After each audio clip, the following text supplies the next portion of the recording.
let's dive into some of the enterprise and high-end features that our solution offers. So let's start with devices and media, because they are the backbone of what we do and how we deal with long-term retention and data security and so on and so forth. So first of all, if we look at the devices we have, you may have a situation where a lot of devices are configured and they may sit in different places and being connected through different media. All that is pretty much universal to Data Protector. So you don't see any kind of platform name showing up or whatever, a difference in between network or fiber channel and so on. So everything is handled exactly the same way. And you can have kind of any mixture of devices you may want to use, right? So beginning with, let's say, good old tape libraries with robotics and slots being driven by SCSI or fiber channel, and you have those LTO drives in here, which may also run like warm media, white runs, read many media for long-term retention. You may also run some of deduplication backups like HPE Store Ones or Dell EMC Data Domain, and also our own kind of software deduplication solution, which is kind of installable on any Windows or Linux systems and turning that system into a backup device. So that will be overall what you're dealing with.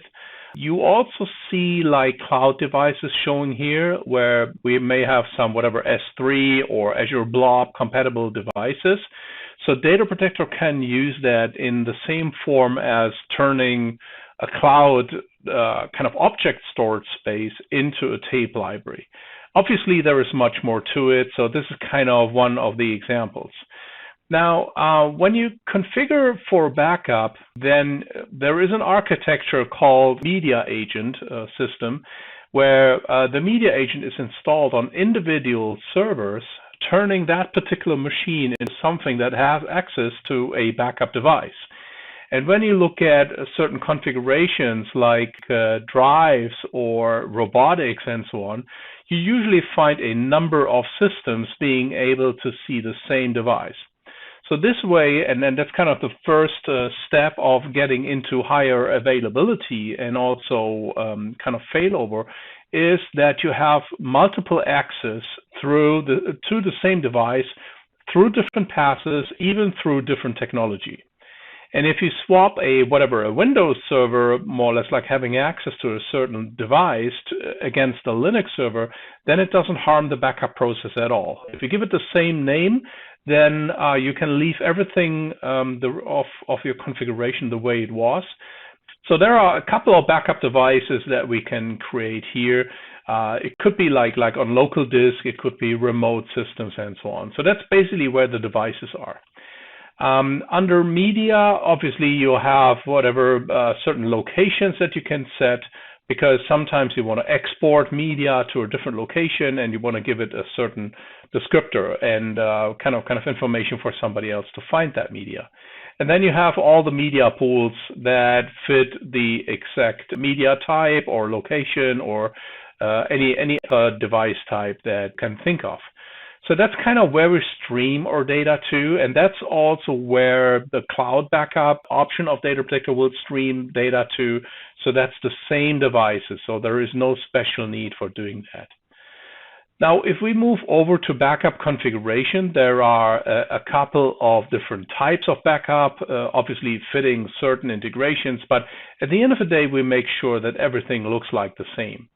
Now, if you want to set up something like a backup job, let's say for a file system, you may just want to add a backup from here, and you pick from one or many of those source systems. So let me just check some log files from here. I want to take them away. You may want to back up to a certain backup device, right? So at the end of the day, once you've selected the source, when you have the option of using a target device, you have many options. So first of all, you can select all of them if you want, right? So at least one, otherwise it wouldn't let you proceed on the next button. But anyway, if you select multiple devices, then Data Protector will automatically spread load in between those devices. So starting to fill up the first one, then the second one, then the third one, which also means if the first one is not available because it's whatever broken or connectivity is gone, then it will automatically move on to the next target or to the next device. So you have some built-in failover, or at least like kind of auto management capabilities in here. You may also want to go a different direction where you want to back up to this particular device and you want to have an exact copy of that on another device. So if you move to the right-hand side, you see that add mirror capability, where you can actually tell it to also back up to this device, and you can even have a couple more mirrors if you want. Usually it's like one mirror device, which means that the same single backup process will write to those two devices at the same time, and when the backup is finished, you have two exact copies you can restore from, right? It could be local devices, it could be remote devices, it can be different type, it can be whatever. Locally, you back up to a disk library, and remotely, you back up to an S3 store. So you can do all those cross combinations over here. So this is basically something you could do for enhanced backup capabilities. So let's say we remove the mirror. When you go next, then you would set up the usual kind of specification items like the retention time you prefer, and so on and so forth. I'm not going into that because I want to show you some other things you can do with those backups. Because if we go to, let's say, the situation where we have done the backup to a certain device, we may want to do some object operations from here. So object operations gets you the opportunity to either go automated or interactive, and whatever change and improve the way your backups will look like.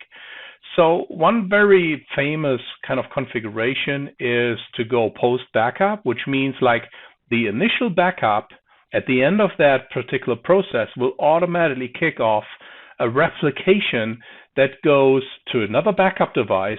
And if you want to, it can even kind of let you import the data into a different device, into a different Data Protector cell manager, right? So you see options like a foreign destination on the right-hand side, which is another Data Protector backup server or cell manager in our own naming conventions, basically taking over what came in as a replica and now using it under its own kind of management capabilities. So to get this going, there are two important options that you can select. First of all, you can click the Use Replication capability here, which means that a backup device will use its own internal replication capabilities to replicate your backup data to a partner device, right? The second option is to replicate to a foreign cell, and the cell is basically what we call what a cell manager is managing. You can also refer to it as a backup domain or whatever, a backup kind of environment. And there is a foreign cell manager that will import that data coming in.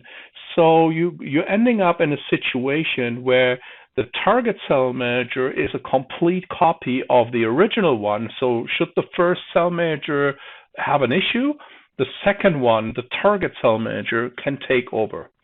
So if we run something like this, it would actually take you exactly through those steps. So we're running that particular file system backup over here. It's not very large to kind of cut down on the time we use.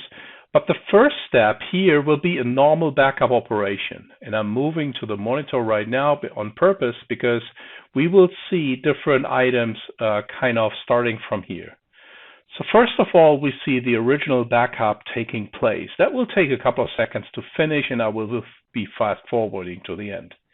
When the first part of the backup has been done, Data Protector will now kick off the replication to the remote sites that are configured.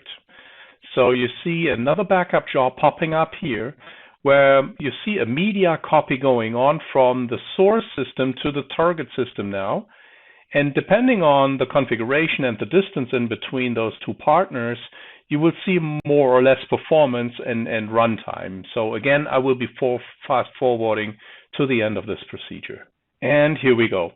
So the result of the operation I just executed is like you have done a backup from the source cell manager to a source backup device. The source backup device replicated to the target device, and the target device information was imported into another cell manager in a different location somewhere on the globe. And from now on, the target system can take over that particular data set. So if I have a problem over here, I can ask my colleague somewhere else on the globe to continue with restore or any other backup operations. So that's another part of setting up a very high-end and kind of sophisticated backup. Another example I want to bring up is like how to set up a backup which involves kind of disk storage snapshots, right? We call this zero downtime backup, or ZDB. So you see something like a ZDB in our overview and also in the answers that we provided to your questionnaire. So in contrast to a normal backup, the only thing that is mainly different is, first of all, selecting a different backup type than the normal. So local or network backup is what you usually do for a standard, good old plain vanilla backup, right? When you select snapshot or split mirror backup, then you have another subtype you have to select, which is the disk array type you wanna use for that purpose. In my case, it's an HPE 3-part system. And before running into the individual kind of application setup, it will now offer me this main page where I can configure those storage system capabilities. So first of all, I want to tell my backup which is where the application system is, and that's my Oracle server over here. My backup system is my media server, identified by the name SUOIM Media 2, right? So in my case, it's a local copy because I only have one 3-part system. If I have two 3-part systems and they're linked together, then I can also do a remote copy, which means that the snapshot is actually done on the remote side and not on the local side. Now, all this has the main advantage of creating a backup situation where the application server being backed up has no whatsoever load while backup is running. There is no interruption of users. There isn't even a slowdown in response time of my database, application, whatever it is. And you can run those backups in the middle of the day where thousands of users are connected to one of your main or mission critical systems, right? A local copy is used for this particular example. And on the right-hand side, I can actually tell the system to keep a replica after backup, which means like once the backup is done, the snapshot, aka replica, is not thrown away, but it is kept there and managed by Data Protector, because now Data Protector can actually do restores from that snapshot by either taking individual data from that snapshot or completely replaying the snapshots to the original volume in case the original volume got completely corrupted or has seen any other issues, right? So you have some more options that you can set up from here. And if I go next, then I would see the usual application configuration pages. So these are basically compatible to what you have seen in the general introduction video. Now, if I run this particular backup job, including zero downtime backup, then we have slightly different options. So you can do some certain types here. You can just create a storage system snapshot and then walk away, or you can create a snapshot and copy that onto tape, where tape is a synonym for any backup device we support, and then this is automatically managed. Now, when this turns on, you will see a number of messages and configuration parameters that we run against storage system. And for the sake of time, I've already done that a couple of minutes ago, so I can show you all the individual items in more detail. So first of all, we would actually talk to the Oracle system, because you cannot just do a storage snapshot without talking to the application and turn it into backup mode and deal with archive logs and so on. So first activity is always talk to the app, right? So in this case, it is Oracle, so it will be rman commands being kind of issued, and rman will be prepared. Now, from where Oracle is installed, we now resolve the virtual disk that is sitting on our storage system, and we make sure that we find the right volume, first of all, and we're dealing with a number of replicas, aka snapshots, because we will have a certain rotation scheme in that kind of sense.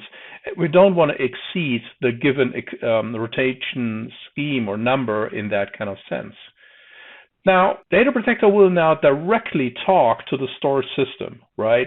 So there isn't any script or anything else involved. We talk directly to the storage system and find out what it is made of. So first of all, there can be many storage systems, so we need to find out what the right one is.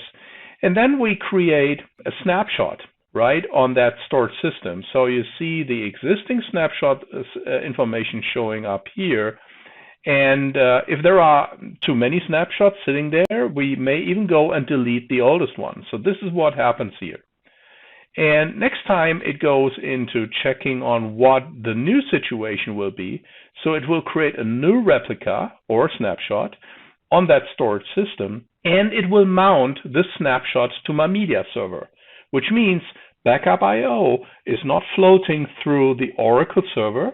It is actually directly read from the storage system via a media server onto a backup medium.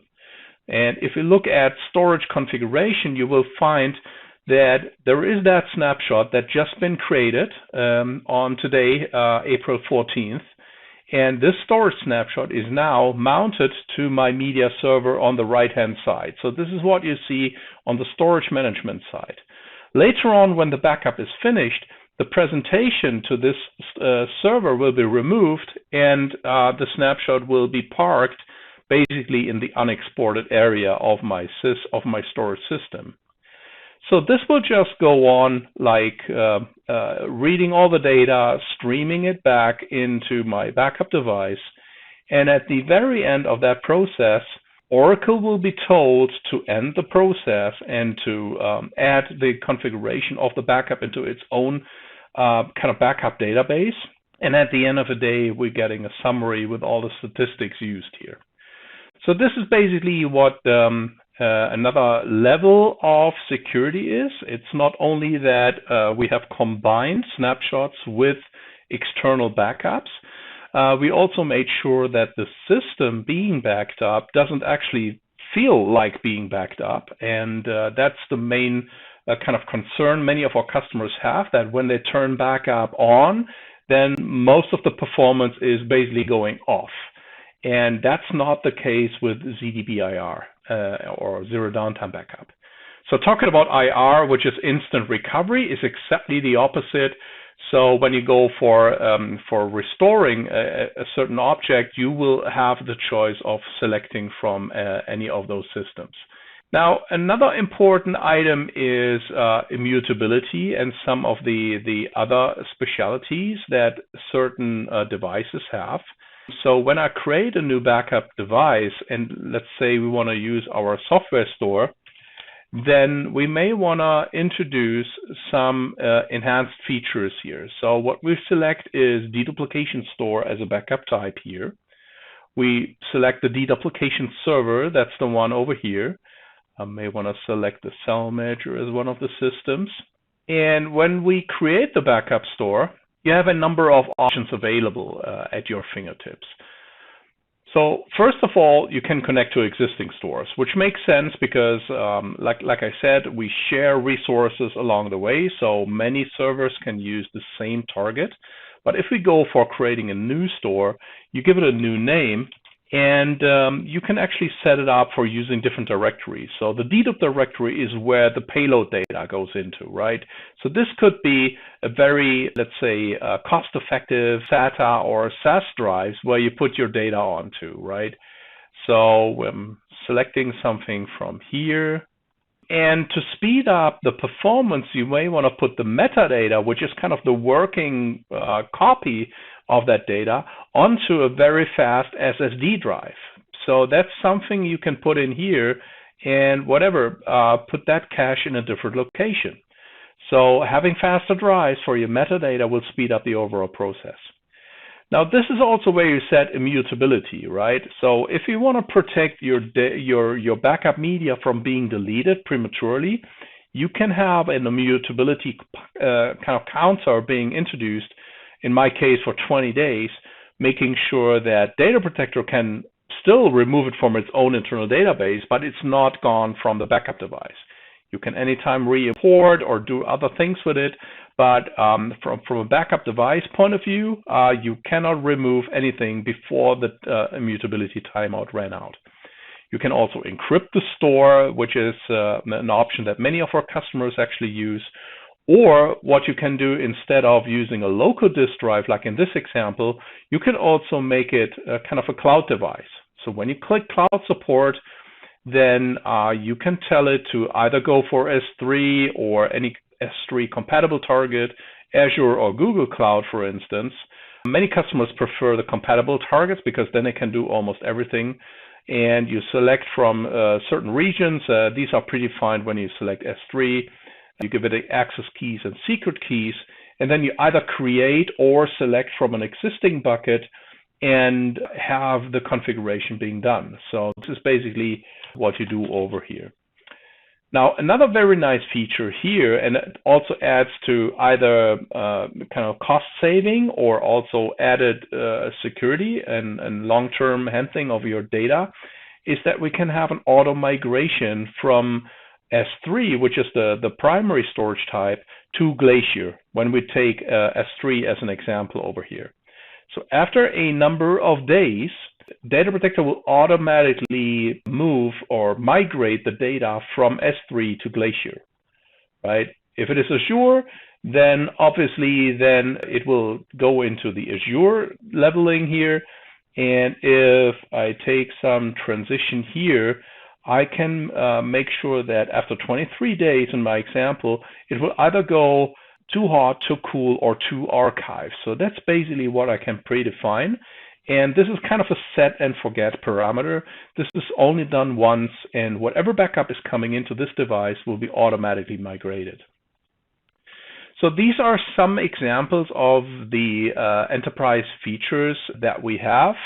And let me check if you have any more questions.